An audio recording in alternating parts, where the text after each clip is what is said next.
Hello everyone. आज हम देखेंगे अलाइनमेंट ऑफ मॉड्यूलर बेल्ट्स। तो मॉड्यूलर बेल्ट्स का जो स्ट्रक्चर होता है वो उसे आउट ऑफ अलाइनमेंट कभी जाने ही नहीं देता। मैं अगर बेसिक स्ट्रक्चर आपको उसका बना के दिखाऊं तो अगर मैं ये नीचे मेरा शीट मेटल और यहाँ पे हमारा यूएचएम प्रोफाइल में माउंट होती हैं। जैसे यहाँ साइड में मैंने एल गाइड्स लगा दी और यहाँ बीच में हम छोटी छोटी प्रोफाइल्स भी लगा सकते हैं, पूरा वेड भी लगा सकते हैं, डिपेंड है। और यहाँ इसके बीच में आपकी चलती है मॉड्यूलर बेल्ट्स।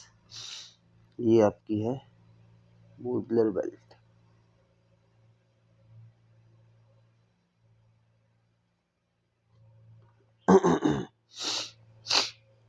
अब आपको जैसे इसमें स्ट्रक्चर में ही शो हो रहा है कि जो हमारे मॉड्यूलर बेल्ट है हमने इस पोर्शन पे मार्जिन ही बहुत कम लेके चलते हैं हम, जिस वजह से ये क्या है अपने जो पाथ से अलाइनमेंट इसके आउट ना हो।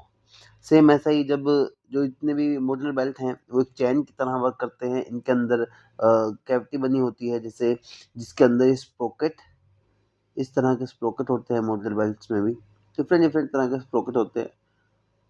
इस तरह का जिस तरह की भी आपकी मॉड्यूलर बेल्ट है किसी में हल्का हल्के इस तरह के स्प्रोकेट होंगे। नेक्स्ट वीडियो में जब मैं कन्वेयर आपको प्रैक्टिकली बनाऊंगा, आने वाले किसी वीडियो में जब मॉड्यूलर बनाएंगे हम, तब मैं अलग अलग तरह के आपको स्प्रोकेट भी दिखाऊंगा, टाइप्स भी दिखाऊंगा। इसी तरह हम अगर अब कुछ इस तरह के स्प्रोकेट, सॉरी काफ़ी बेकार ड्राइंग बनी है, तो इस तरह के मैं आपको पिक्चर से दिखाऊंगा। ऐसे तो बहुत होने लगा। जैसे आपका स्प्रोकेट है तो स्प्रोकेट भी क्या करता है, स्प्रोकेट भी इसको अलाइन ही रखता है। यहाँ पे जैसे आपका बेल्ट चल रही है तो यहाँ पे जो स्प्रोकेट इसका लगेगा, मतलब ये इसका स्प्रोकेट है, यहाँ पे इस तरह से थोड़ा हाइट इसकी कम कर देता हूँ। ये आपका स्प्रोकेट है, इसके तीत हैं।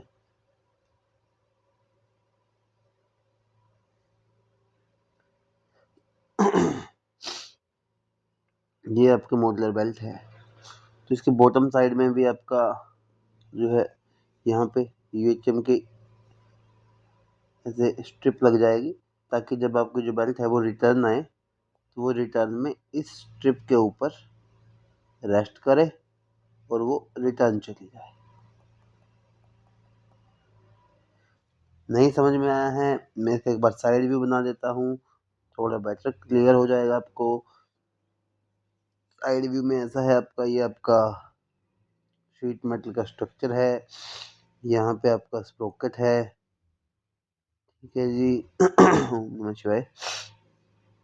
और ये आपकी मॉड्यूलर बेल्ट है जो ये जा रही है ऐसे रॉकेट से घूम के ऐसे। हमने किया क्या है सॉरी, इसको मैं टॉप से देखूं।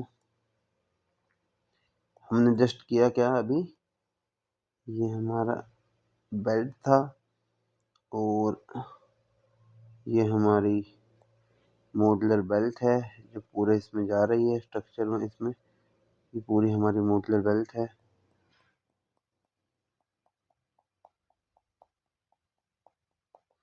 हमने जस्ट इसको साइड में यूएचएम प्रोफाइल से गाइड कर दिया है कि ये इसका जो पाथ है अलाइन रहे, इससे बाहर ना जाए। ये जस्ट हमने किया है। इसके जो बॉटम में जो आपको दिख रही हैं ये वाली जो यूएचएम दिख रही हैं, ये इस बेल्ट के नीचे अंदर ट्रैक पे है, जिसके अंदर जिसके ऊपर ये चल रही है। ऊपर तो हमारी बेल्ट ही है। ये है आपका, यहाँ पे स्प्रोकेट आ गई। ये आपका स्प्रोकेट है जो इसको पावर दे रहे हैं। I hope it is clear. जब प्रैक्टिकल पे जाएंगे थोड़ा और आपको ये चीज़ें बहुत ईजिली क्लियर होती जाएंगी, किस तरह से चीज़ें बनती हैं।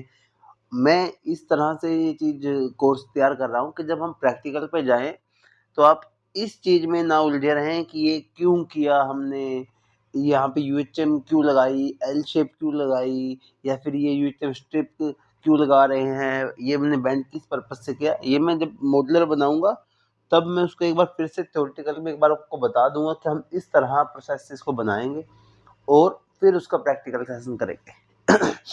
सॉरी। तो ये आपकी मॉड्यूलर बेल्ट है। सेम अगर जैसे सपोज़ जेड शेप की आपकी मॉड्यूलर बेल्ट बन जाए, तो जैसे पीवी में हम बना रहे थे पीवीसी में, ये आपका मॉड्यूलर बेल्ट का स्ट्रक्चर है। थोड़ा-सा मैं पेन आपका लाइट लेता हूँ। ये आपका मॉड्यूलर बेल्ट है, जेड शेप में है। और अगर आप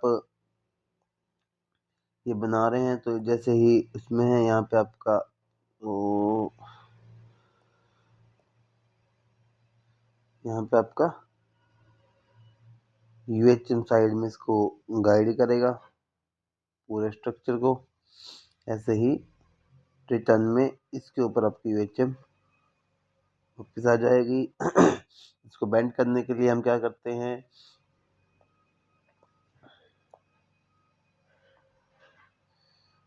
जब ये यहाँ से जाएगा तो यहाँ तो हम यहाँ पे लगा देते हैं व्हील, या तो हम यहाँ पे लगा देते हैं व्हील या फिर यूएचएम की गाइड, जिससे जो बेल्ट है हमारी यहाँ पे दबिए प्रेस रहे। यहाँ पे हम सिर्फ यूएचएम लगाते हैं, यहाँ पे भी यूएचएम से ही चला जाता है। इसके अंदर एक रोलर लगा देते हैं आइडलर, ताकि जो बेल्ट है यहाँ पे इस कॉर्नर पे इस तरफ उठे ना। क्योंकि ये फ्री साइड है। यहाँ पे तो क्या है, हमारा नीचे मेटल का फ्रेम है यहाँ पे, तो ये पॉइंट जो है यहाँ से बेल्ट नीचे प्रेस करेगी हमारे सरफेस के ऊपर। यहाँ से क्या है, सरफेस से ऊपर जाएगी इन दोनों पॉइंट्स पे, तो हम इसको दबा के रखते हैं। अब जो बेल्ट है, बेल्ट का पाथ अगर मैं बना दूं, बेल्ट का पाथ भी आपका रहेगा ये जैसे शेप में, इसके ऊपर इस तरह से आपका बेल्ट का पाथ रहेगा। तो ये आपका मॉड्यूलर बेल्ट हो गया। इसको अलाइन करते हैं। इसमें और अलग अलग चीज़ें आ जाती हैं, जैसे आपका बेल्ट बहुत ज़्यादा चौड़ा हो गया है, तो हम उसको किस तरह सेंटर से कहीं बाहर ना निकल जाएं, तो मिडिल में सपोर्ट दे के रखेंगे। बाकी सब वो टेक्निकल चीज़ें हैं, जैसे हम उस तरह का प्रोजेक्ट बनाएंगे उसमें एडिशन के लिए वो चीज़ें करते रहेंगे। Thank you.